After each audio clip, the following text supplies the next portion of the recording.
So this begins the beginning of what is 4 and what potentially could be 6 games for us in the non-conference against top 14 teams. 4 to 6 teams. And I was worried about Houston. I mean, I was worried about Vermont, as I should have been. You know, Houston is they're their coach. You know, they Calvin Sampson.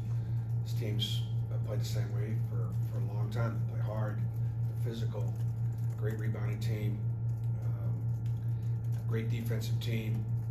You know, they win every 50-50 ball. They play the right way. They play as a team. There's a culture there for sure. They just, with the exception of one player, they bring pretty much everybody else back, and they've replaced that kid with Shed, with a great point guard from Oklahoma transfer. And so, you know, we're going to be you know, obviously get exposed. You know, I would think whoever wins the rebounding battle is going to be important. Both teams have demonstrated they're both really solid defensively. Big, you know, the numbers, you know, the top 2 teams in the KenPom ratings. These are 2 of the top defensive teams in the country, so it could be first to 50.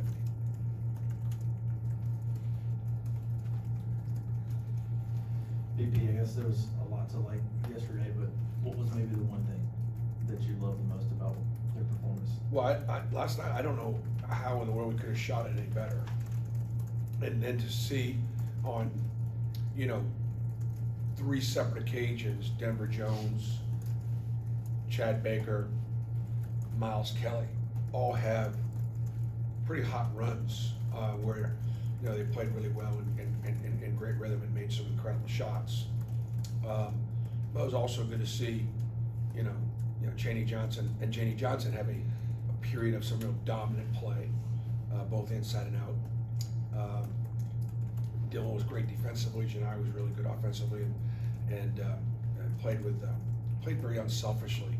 Knew he was going to get doubled some, and was as excited to, you know, not be the leading scorer because of the way they defended us, and watch some of his teammates do it, which I was really, you know, not surprised but really pleased. I thought we played hard for 40 minutes. Didn't foul. We defended without fouling, which was a really positive thing. We should talk about defense. What stands out the most about Kelvin Sampson's defense? Because it seems like every year, like y'all. Well, they'll blitz ball screens. You know, they put 2 on the ball and make it really hard. But they'll also adjust if we start getting our bigs out and bother them there. They'll make that adjustment to guards. Physical get through screens, but they don't. You know, they don't let you. They don't let you. They're really brilliant ball screen defensive team. They got great help side. They make plays out of ball screens. So there are some people. Remember, I listened to Bill Rafferty call the Duke game from last year. You know, Bill said, if I was Duke, I would never run a ball screen. Well, we're a pretty heavy ball screen offensive team, so that's just not going to happen. But that's how good they are in ball screen defense. Bruce, you mentioned you might go with different starting lineups this year depending on the opponent, but even just the lineups you do have throughout the game, what do you want to see? What do you think your team can do well to match up against Houston with the depth you guys have? Well, one of the things about Houston is they've got 2 front line. Their 4 and 5 are both inside players, clearly inside players that'll play 25 or 30 minutes together. Then they'll play about 10 minutes of small ball. And so your traditional 4-man for many teams will have a hard time with Houston because their 4-man is a monster. You know, Roberts is a powerful player. So we'll play some big as we have. If we start out of foul trouble, we'll maybe play it a little bit more. Hey Bruce, with the election this week, obviously you've been very outspoken about your political beliefs. Has there, you know, in support for Donald Trump, has there been any concern personally or, you know, maybe from people around you about potential impact on the program in any, you know, in any facet, whether it be in recruiting or other areas?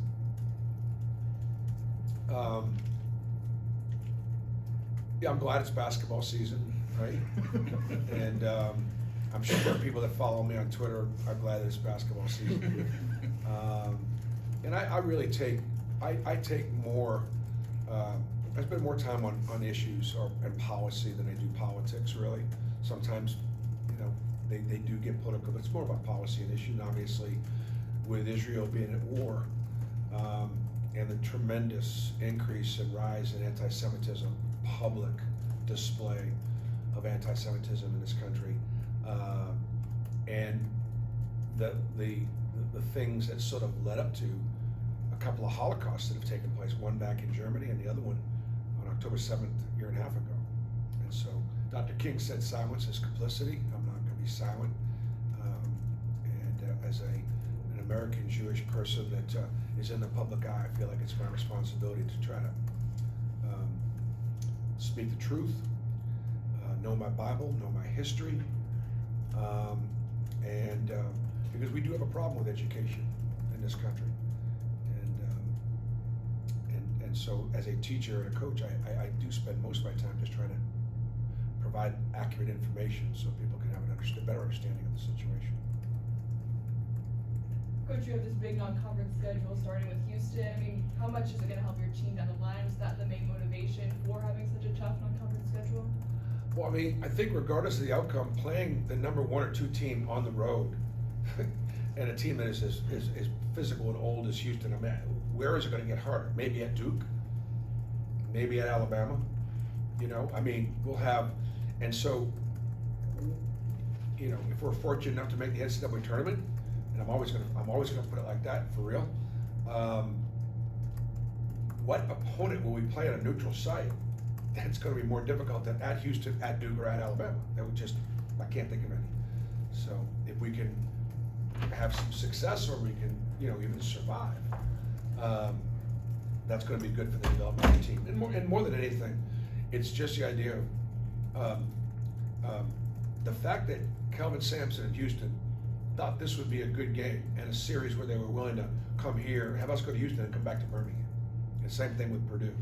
The same thing with Ohio State being willing to come to Atlanta and play us there. Same thing with being invited to, you know, Maui. I think the other thing too that I look forward to is this: we're going to have thousands of people at the Houston game, thousands. I don't think we were smart enough to, back when we scheduled the game, realize that this was a bye weekend for our football team. Maybe we were, and maybe that's something that encourages it. But our fans are traveling, so we won't be. We'll have witnesses down there, which is a good thing. Bruce, you talked about Cheney getting bigger and kind of more physical this offseason. When did you kind of first notice that, like, okay, this is a different looking dude than what y'all had last year? So when we watched Cheney, like from a year ago, back early, like November, December, early January, like who's that skinny kid, right? You know, it's like, and then you watch him now, and obviously he's done a great job with Coach Damon Davis and getting his body so powerful. And I mean, we'll need all that and then some against Houston. So Cheney's playing with confidence. He plays with great efficiency, and he is our hardest worker. It's hard to, when you got a team of really hard workers, it's hard to separate one. It really is, because Janai is one of our hardest workers. The guys that get a lot of shots are in the gym, getting shots all the time. But Cheney's, you know, Cheney's Cheney. Any more questions for Coach? One? Okay, good, last question. First, I know y'all's attention was really focused on Vermont, like you guys talked about that the last couple of weeks. How did you balance in the preseason? I know you talked about you're scouting for UNC at one point with Cheney. How did you prepare for Houston, knowing it was going to be a massive game while still obviously giving Vermont the attention it needed? Yeah, we during the course of the summer, we went against almost every single non-conference opponent at some point for 2 or 3 days, and the idea would be then to just see how we might guard certain actions or what some things that we do. It's one way of also just sort of in your preseason planning, putting your zone offenses against different looks, put in your ball screen offense against different ball screen defenses. You eventually get to everything by the time you go through these scouts. But then specifically, you know, so we worked on Houston at some point for 2 or 3 days this summer. We did the same thing with Vermont. But I think our players are intelligent, And they also would recognize if we finished the Florida Atlantic game on Friday night, and we came back in Saturday, and I started working on Houston, because we got a big game against Houston the following Saturday. And then, okay, well, let's start working on Vermont Monday. And I think you're liable to get a team that's gonna take somebody for granted. I think the fact that UAB lost to them, our guys respected that, recognized that. And let me tell you, outcomes have a lot to do with, with the players. I mean, I honestly think Vermont beating UAB actually hurt their chances of beating us. Because they went over there, they had success, they thought perhaps that it was gonna be like UAB, and it wasn't. It was more intense, and it was a more difficult challenge, and we respected Vermont. That's the biggest thing. And that's where you get good senior leadership from our guys. They take it one at a time. We're gonna be fine in one-day preparation for Houston. We'll be fine. Because at the end of the day, it's gonna come down to taking care of the ball, keeping them off the boards, making some shots. If you do those three things, now we're gonna spend a lot more time studying film and breaking everything down, and we're gonna study, and we're gonna, what we call rebound the basketball, take care of the basketball, make a few shots. We'll have a chance to win. Thanks, good. Thanks, Bruce. Thank you. Thank you. Thanks, Bruce.